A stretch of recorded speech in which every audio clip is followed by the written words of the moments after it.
On today's show, Cooper Flagg is better set up to succeed in his rookie year than Luka Doncic was. And more takes on today's Locked On Mavs Takeoff Thursday. Stop it! Let's go! Stop! The number one pick will go to the Dallas Mavericks. Cooper Flagg will fly in Dallas. Dogs, all of us, all five. You are Locked On Mavs, your daily Dallas Mavericks podcast. No one's dying. Part of the Locked On Podcast Network. Still can't leave. Your team every day. I'm gonna get a city like that. And welcome. You're locked on to the Dallas Mavericks, your team every day. My name is Nick Angstadt, media member covering the Mavs for 10 years. Thanks for being every day or making Locked On Mavs your first listen. Today's episode is brought to you by Game Time. Download the Game Time app, create an account, use that code Locked On NBA for $20 off your first purchase. Joining me, as always, my co-host, media member covering the Mavs for 10 years, right alongside me, the takeoff offspring, the one more thinking. What you got for me, Isaac Harris? Yeah, I just want to make sure everybody knew David Minderman from ESPN said that LeBron is closely monitoring Lakers' moves still this offseason. Is he? If y'all didn't know that, interest. he's still monitoring the moves. So just make sure you get that down. Is this different than the monitoring he was doing a month ago, or are we in a new stage of the Still monitoring? monitoring. He's added a second monitor. Have you ever seen? Have you seen the thing that's like, which monitor setup is yours? Do you have the two monitors? Is now. Do you have the six? The second now phase like of monitoring. Batman Begins down in the bunker with he's got a dark Knight all the machine. screens. He's really monitoring right now. The other voice you hear, as always, the post-game prodigy from the Great Slightly Biased YouTube channel. What you got for me, Slightly Biased? Feeling a little depressed tonight, I can't lie. Oh, Went to McDonald's for the first time in probably years because I used to love the snack wraps, Yeah. and I got them, and I also got them. Had a similar night as you. I was feeling down. Went to McDonald's, got two snack wraps, got the spicy and the ranch, No. and I was like, you know what? are they trash? They don't hit like they I was used about to say I'm depressed because of the snack wraps. I ate them. didn't hit. I literally thought to myself, I was like, either these got worse, or I used to just be eating pure filth. Ooh. Both are on the One table. of the two. But also, by the way, if you are going to order them, just know one order is two. So the meal. don't order two. You can Slightly get got one by four. itself. The I meal did. is I two. said, yeah, can I get two snack wraps? They're like, all right. They And give you then four? they hand me the bag. I'm like, jeez. I'm like, what is in here? The To get spicy one is 10% actually off. Spicy. I was surprised. To get 10% Yeah, it was. off at It was terrible, McDonald's, though. you can tell them that Locked On Mavs sent you. Don't go there. No, you don't even need to put it in the app. Just tell them at the drive-thru. Yeah. Just scroll right through. Today's episode in NBA August, we're going to break down our Takeoff Thursday. We got takes on all kinds of things, Mavs related, Klay related. We've got NBA related takes where each of us bring a take to the table. We share it. The other ones don't know what the take is going to be, and then we have to defend it to the other people. And let's start with this. Cooper Flagg is set up to succeed better than Luka Doncic in his rookie year. Okay. Define Agreed. success. That's my take. Success. He's set up to succeed, to develop faster and to be better, and to be better. The team's going to be better in his first year. And I don't think it's like close at all. You've got Jason Kidd as a player's coach, known for development. Luka Doncic had Rick Carlisle, who did not want to put the ball in Luka's hands until like December or January. And we like watched that. Like we were all there, front row seats to watch like Luka Doncic have to like work his way to earn Rick Carlisle's trust to get to that point where he was giving him the keys to the offense. And he was like fighting against Harrison Barnes and Dennis Smith Jr. at the time. Luka is coming in, and Jason Kidd's already talking about putting the ball in his hands when Klay Thompson, Anthony Davis, and all these vets are on the team already. I think that just even that change is significant for a player of Cooper Flagg's caliber to come in and develop. And just look at the vets that Luka has compared to what Flagg is going to have. Luka had 40-year-old Dirk, which is a great vet to have to like learn from, but not necessarily to play with at that point. He had 34-year-old JJ Barea. Keep that to yourself. Same kind of Dirk is the greatest human ever that has ever existed. But he had a 30-year-old DeAndre Jordan, a 32-year-old Wes Matthews. Like, okay, those are his vets. Cooper Flagg's vets are Kyrie, Irving, Anthony Davis, like in their prime still, or maybe just past it. Klay Thompson, and he's still playing well, and they've all won multiple championships. Like the amount of Dwight Powell, the amount of championships on the Mavs roster right now compared to what it was then. I just think Flagg, and then look at all the rest of the roster too. Look at the centers that he's going to play with in Lively, who he already has a connection with. That's more than a connection than anybody else on the Mavs did with Luka. And so I just think that he's set up to succeed in a lot of ways, both development and team success, better than what Luka was. Yeah, I mean, I agree. I mean, that team was a mess that Luka saved essentially, whereas this team was not even built for a Cooper Flagg, if that makes sense. Like that team was just desperate for a young guy to come in and be the face of the franchise, where this team wasn't even really looking for that and then got it. So I would definitely agree with that. Luck. Yeah, I do think there might be some people who might disagree, because some people were in the camp of Dallas wasn't a good fit for Cooper because it wasn't a Washington or somebody or Brooklyn to where he could come in and just take a million shots. Because Luka did get, I just looked it up, he did get 16 shots a game his rookie season. Cooper's not going to get 16 shots a game. So even though they're going to put the ball in his hands and stuff, he's not going to get that many shots with Anthony Davis, Klay Thompson, if Kyrie comes back, D'Lo alone. It's just, he's not going to get that many shots. So he's going to impact winning and all of that. But if you are in the camp of, hey, I want my top draft pick to be at a place to where the ball is always in his hands and he gets a million shots a game and it's just that, but they suck, then that's not the situation. But I still agree with you. Here's the thing about that, though, is I don't think Cooper Flagg is that 20 shot a game guy, even at his peak. Like, I don't think he'll end up being that player necessarily. I think he has a chance to be a 20 shot a game guy where he's like the 40% usage percentage. Like, I just don't think he's that guy. Like, Luka not for a while, but I could see it later on. I could see a situation, but not right now. I mean, how many guys even put up 20 shots a game this year? Not many. D'Lo. D'Lo is not a chucker like we think. I'm just kidding. You know I'm pro. Christian Wood. Another thing. It was 7. SGA, LaMelo, Tyrese Maxey, Cade Cunningham, Luka, Anthony Edwards, Jason Tatum. Yeah, that would be a little surprising if you got to that. Bankero and Giannis were like 19.7. So yeah. Christian Wood career high in shots per game, 15 and a half. He took 15 and a half shots. Yeah. Another thing, pro your point of that Cooper situation is better, is he doesn't have the awkwardness with, like, no matter how friends they were and are, Luka and Dennis, it was still like, we just spent a top 10 draft pick on a point guard the year before in Dennis Smith Jr. And he clearly had the ball in his hands a lot. They ended up getting a top draft pick with him having it. I think Rick was, Rick enjoyed that experience there. And then, bam, you bring in Luka, who obviously needs the ball in his hands too. That was a little clunky, a little weird at first of like, what role is Dennis going to play? They got to commit to Luka fully anyway. Does that mean they're going to trade Dennis? Can't Dennis play off the ball? I remember that whole like debate thing of like, is he a good enough shooter and all this stuff? And now, like, I feel like he should be in the league, and his defense really improved. It'd actually be kind of fun to think about back then. But yeah, so that was a little like weird and clunky for Luka, and Cooper's not going to have to deal with that with another young piece playing the same exact position. I mean, Luka's team was transitioning from the Dirk era to whatever era was next. And I mean, Dennis was good his rookie year, but it was pretty clear and obvious that he might not have been what we were kind of hoping for.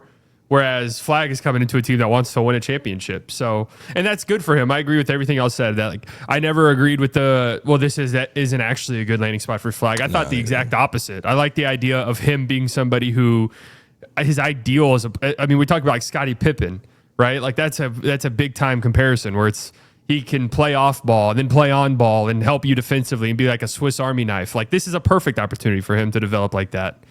Who do you think has more pressure on them to be good right away? Flagg for sure. Luka compared to Flagg? There's situations. Moving up, giving up the unprotected pick to move up to get Luka, giving him the ball over Dennis Smith Jr. early on. You're hyping it up a lot, getting Luka, the Euro hype and all the stuff. I think all that even said, I think Flagg still has more because his number one pick, he's like talked about as the best prospect, college prospect since Anthony Davis, right? Like that hype is more than. I think even if the Mavs got like the 10th overall pick, I think we'd be like Kasper Jakochotis has probably more pressure on him than Luka. Could be good. Well, okay. My only counterback is this Mavs team has such like big name players that if they come out and Anthony Davis is like top 5 player in the league, AD dominating, they're winning a ton of games, Klay's hitting a ton of threes, In your top 100? like those are big names to where if they're playing really, really well and Cooper is struggling some, like the whole spotlight won't be on Cooper as much. Like there's other bigger names that could keep him winning and all this stuff. So that's my only counter. I think I still agree with you though.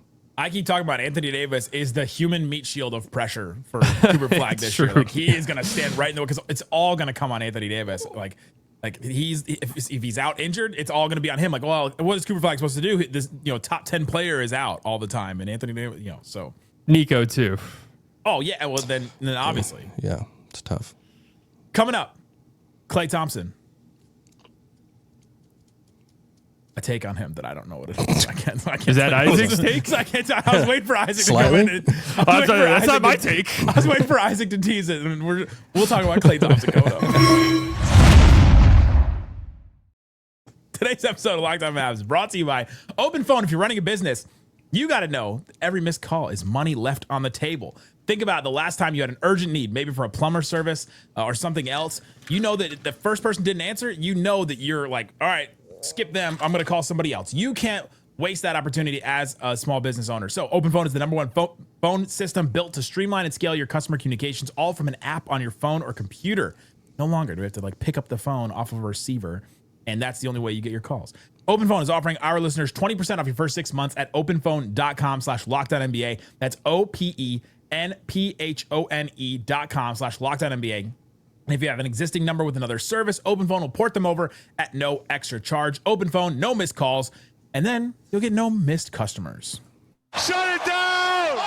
Let's go home! Thanks for hanging out with us on Locked On Mavs, being part of the show, part of the Raccoon Squad. That's what we call our listeners, listening every single day throughout the offseason. Tomorrow, we're doing the #1 picks since 2005 draft. I'm very excited for it. We haven't recorded it yet. We're going to today. And we're going to draft a team of #1 picks. Is Cooper Flagg the best #1 pick? Curious what people say about that. But right now we're doing Take Off Thursday, where each of us share a take. Isaac Harris, share your take. I'm ready. I've been looking into a lot of Klay stuff for next season. I think he's getting overlooked some. I think Klay the Stallion will average. I think he will average more points than Cooper Flagg until Kyrie comes back. Interesting. So here's the thing. Last year, Klay Thompson averaged 14 points a game. He had 12 shots a game, roughly 7 threes attempted. So until Kyrie comes back, who's going to be the second leading scorer? So that's basically the question here. If we assume Anthony Davis is the top one there.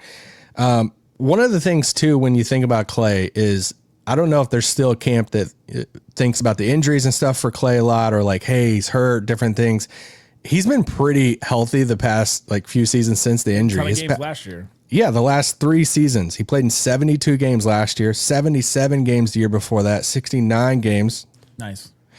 The year before that.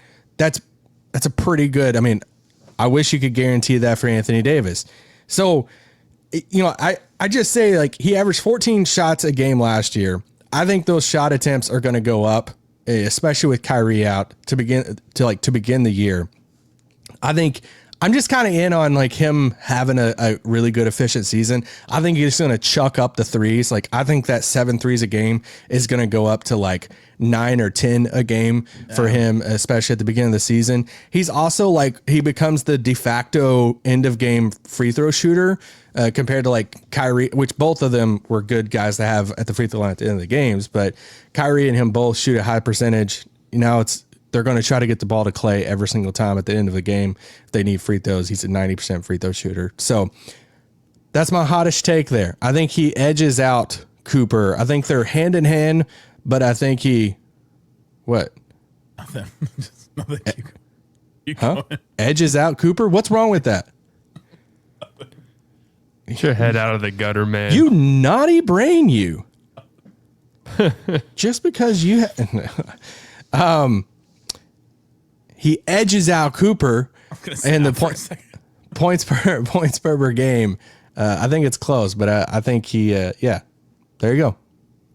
I'm just not sold that Klay's not going to have a reduced role this year. Oh, sorry. Are you back now, or are you still cleaning the gutters? I sat out for a second, cleaned my gutters, and now I'm back. I would never think like that. You're a pastor and a father. I have neither of those titles. So I'm just joking. Can I be that guy and say I don't even understand it? Like, I think I get it, but I'm not like fully sure. And I don't want any confirmation, please. Nick, Nick, take it away. No. So here's the thing. Am I cut into my hot take? Sally's like, I don't think anybody should get. Edging? Is it better? I was looking at the roster today, and I looked back through the last 4 years. Jason Kidd has been the head coach of the Mavs, and I went through. I was like, all right, who is the average? What does this have to do with Klay? Hold on, it's a long journey. I'll get you there. I don't freaking care how many players he plays. And he's played an average of 9 players, 10 minutes or more in games, and so somebody's getting squeezed. Like, somebody is getting squeezed where they're not going to get as many minutes, and you've got to. I think they've got to figure out a way to get. It's not Klay. Well, but it's not going to be Klay. He'll play in the rotation. The problem is you've got those top 8 guys with Naji, PJ, Gafford, Lively, the starters and all that.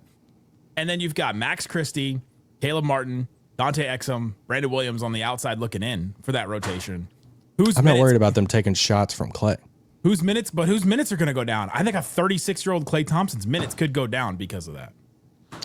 But the reality of this team is they're going to be injured. Like, this team will be injured on and off throughout the season. Like, that's just who this team's going to be. Like, you look at the players on the team, and that is, I looked at his game logs, and like, I guess you do kind of think injuries when you think of Klay a little bit, but outside the 2 catastrophic ones, I mean, he's been healthy his whole career. Like, I was surprised just looking at his game logs. Why is it not D'Angelo Russell in a contract year?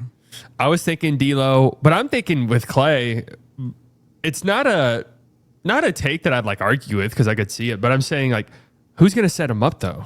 Because that would be my question. Is it's like Flagg, D'Lo, AD. Right? Because I would maybe if Klay was super self-generated offense, it's like he's just gonna have the ball more. I would be like, all right, yeah, I think I could see him being the second leading scorer, but I feel like so much of his offense has to be created by others. Yeah, like if he was Bradley Beal instead. Yeah, actually. Ooh. Yeah, no, we wouldn't like that. No, yeah, we wouldn't be good. Really, but I still think he's going to get a ton of open shots. I think with Anthony Davis, I think he's going to command like help and stuff when he gets it there in the mid range or on the block. I think they're going to put the ball in Cooper's hands. I think Cooper's going to hit him whenever he drives. I think D'Angelo's going to. I just think for him, I think they're going to ask him to shoot it a little bit more. I think he's going to see this at the beginning of the season as, hey, somebody's got to pick up the offensive slack, and just to say they're not going to say to D'Lo, you're going to replace Kyrie Irving the exact role. There's a lot of shots to go around now with Kyrie out, and Cooper's not going to get 20 a game. So it's that's where I think Klay's going to be a little bit extra green light, especially the first like few months of the season. And I think here's my other question to you too: does it make it awkward going into the trade deadline? Let's say Klay has an incredible first like 3 months of the season. He's just on fire, and it's like, whoa, here is our second like offense behind Anthony Davis, helps Cooper a little bit and all the stuff. Do they like entertain anything, especially if Kyrie's coming back and they're like, well, crap, like we really need more defense or whatever it is? Like, do they try to sell high on Klay's first like few months of the season? I don't know. I wonder if there's a way that, yeah, there's an awkward situation that's created. See, I think that Nico Harris would go into that trade deadline and be like, bringing Kyrie into this is like adding somebody at the trade deadline, and then 100%. Oh yeah, they'll be saying that for sure. Yeah, like that's on the They big will be old saying chart. that. we got our big trade. Yeah, We got our big trade Yes, addition get at the ready. deadline. That's Kyrie. Imagine if we could add a player of Kyrie's caliber at the trade deadline. That's exactly what we did at this trade. Yes, 100%. That's what's gonna be said. Can we? Oh god. Well, no, I was just gonna say in regards to trading, have they ever done that in the Nico era? I'm trying to think, like selling high on a player. Like I can't. Well, I guess you couldn't sell high on KP. No, that was selling when he was in the toilet. I will I say, mean, seriously. May have I was been. really high on that trade though. I mean, I was happy. I was literally celebrating that trade because I wanted KP gone so badly. Did they sell high on Quentin Grimes? Well, I would say kind of, but he got hot. He got hot and played. He's higher now than he was then. that would have been like selling Bitcoin in like 2017. It did not sell high on Grant Williams. There's another one. That's what I'm saying. I think about all of their trades, and it's like they've improved at the deadline because every year but one, but because it's always a piece that doesn't work. Right, that's what I'm saying. That doesn't fit. Yeah, that's and they the one attach Nico targets. picks to do it. Well, it's always a reactive. Okay, well, he targets the piece that doesn't fit, except for the trade, which I guess Luka was hurt. It's like they attached a pick with Reggie Bullock. They did not sell high on Luka. I'll tell you that much. Jesus. Well, that's the thing. Like they attached a pick with Bullock to get Grant Williams, then attached another pick to turn Grant Williams to PJ. It was like a trickle down, but anyway, I'm high on Klay's next season. Bertans. Yeah. If Klay gets traded at the deadline, he's not playing well. Would be my guess. I'm with slightly on that one. I hope he doesn't get traded at all. I like Klay a lot, and I think his spacing will be big for Cooper Flagg at the same time too. So I think Klay's gonna. He's like one of my Mavs predictions that he's gonna start the season really, really well. Do you still think he starts? Yeah, I do. I think he almost has to. I think he has to too. Yeah. I think if you're super confident in Christie, then I could see an argument for him, but like you need some shooting. Yeah. You do. All right, coming up, Slightly has a take. Anything can happen on Takeoff Thursdays. Coming up.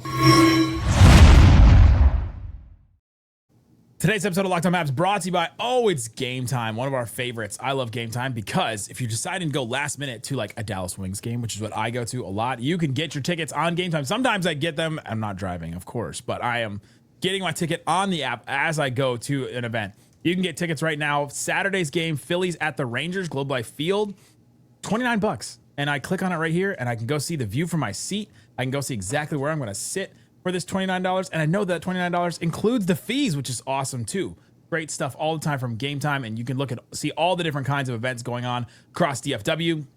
I love that you can use the zone deals. You can pick the best seats in the section for you, which is awesome. Take the guesswork out of buying tickets with Game Time. Download the Game Time app, create an account, use the code LOCKEDONNBA for $20 off your first purchase. Terms apply. Again, create an account, redeem the code LOCKEDONNBA for $20 off. Download Game Time today.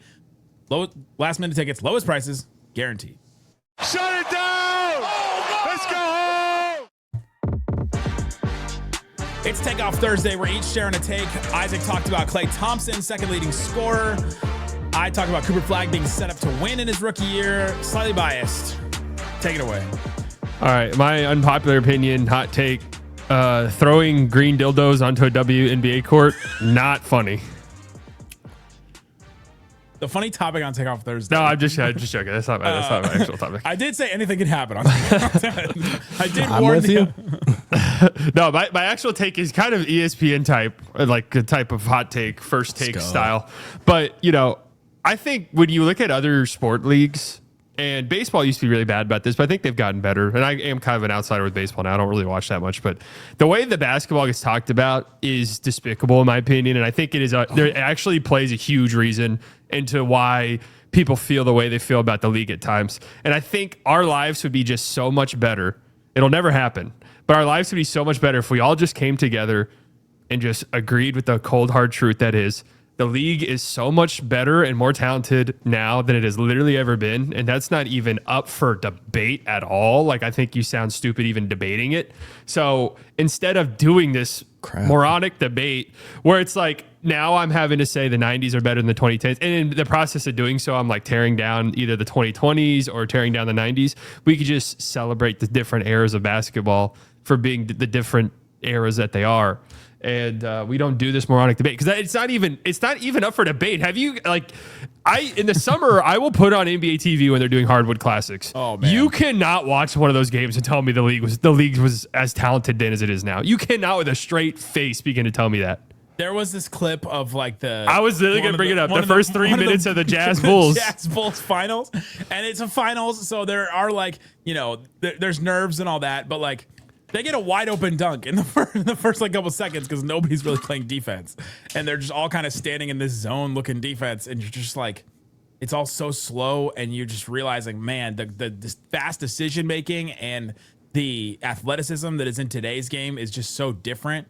And I think if a lot of the players back then had the like resources that players have now, that they would be, that they would be better and all that, and they could play. Like there's so many players that could play in this era. Jerry West, LG Baylor. You're gonna make me be devil's advocate here. Wilt could play in this era for sure. But I think the league as a whole, like your role players, your end of the bench guys are so much better than the role players, end of the bench guys. That was my next question. Do you take it as far as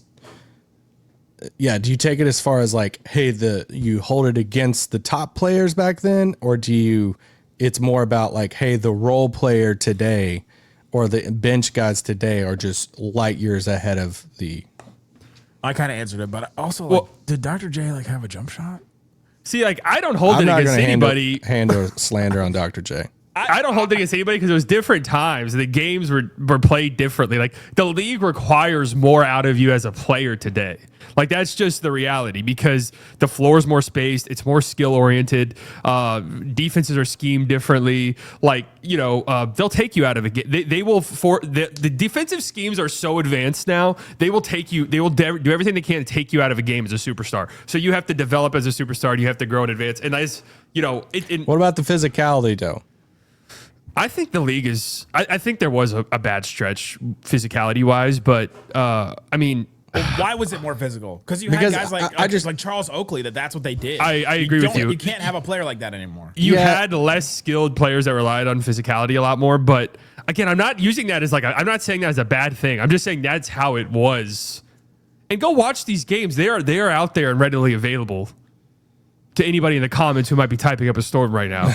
No, I'm with you in a lot of it. I do find myself defending the older generations more than not, because I think it is like a thing for. Here's a statement that I stand on a lot. Just because a player didn't do something doesn't mean they couldn't do it. I feel like people go to like the Steph Currys and things today and like, well, look, these guys shoot all these threes. Look at MJ or Drexler or whoever it was. And it's like, they couldn't shoot threes. No. Reword that. I guarantee you that Clyde Drexler could shoot 3-pointers if he played. Just because he didn't do it then doesn't mean that he wasn't a shooter. He couldn't shoot. Or if MJ played right now, he would be an incredible 3-point shooter and shoot a lot more 3-pointers. So I'm with you on like, hey, the like average median of player today is way better than it was like back then.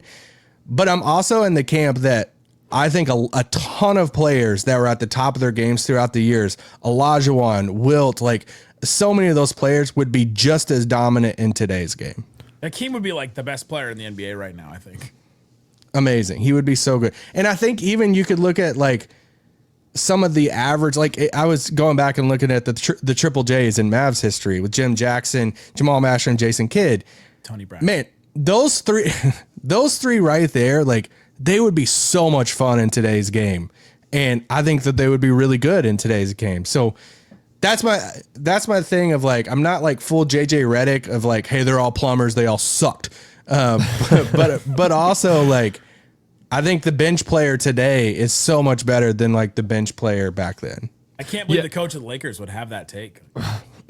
No, I mean that is basically what you said is basically my exact take. It's just the cross era debate thing doesn't make any sense to me, and it's why it's just let's just accept that the league is more talented now. That's how all leagues are. Like these things advance and develop. Sports, when you're a young kid, you become like becoming a specialist as a 7-year-old, where I'm only playing this sport from here on out. That's a relatively new phenomenon. Like that's in the last 20 or so years that's become a real popular thing. So it's just natural that these players are better, and I like wasting time on this debate of actually it was more skilled and better in the 90s. It's like, no, it wasn't. I can watch it. But like to your point, though, it's like that's not to say those guys couldn't have done it or anything like that, but it just wasn't what was required back then.